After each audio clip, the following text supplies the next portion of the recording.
খুবই ভালো লাগছে। আজকেই প্রথম আসছি। আর এই বইমেলায় আমার প্রথম। আমি আসলে সিলেটে আমার বাসা। আমি ঢাকায় নতুনই আসছি।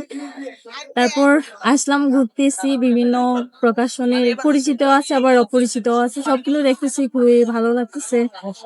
এই আরো অনেকগুলা দেখবো। বই হচ্ছে আমার এক আপুর প্রকাশনী একটা বই আছে, এই যে 539 সম্ভবত, আমি ভুলে গেছি।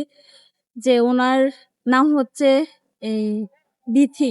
ওনার লেখা একটা বই বের হয়েছে, আমার ভালো লেগেছে ওইটা, আমি দেখলাম একটু। আর দেখা হয়নি, আরো দেখবো। পছন্দের কোনো লেখক আছে? হ্যাঁ, যে মুস্তাকা। তার কোনো জনপ্রিয় একটি বই পড়া হয়েছে বা এরকম? হ্যাঁ, রিরি। হ্যাঁ, একটা এর আগে একটা বই বের হয়েছিল মুস্তাক তিশা নামে একটা বই। হ্যাঁ, আসলে শুনছেন কিনা এটা? হ্যাঁ শুনছি, কিন্তু আমার পড়া হয় নাই।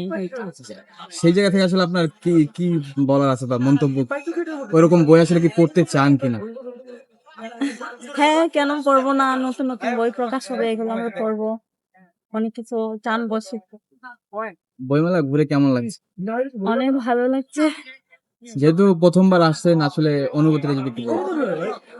অনুভূতি, আমি আসলে বাংলা বিভাগেই পড়াশোনা করি।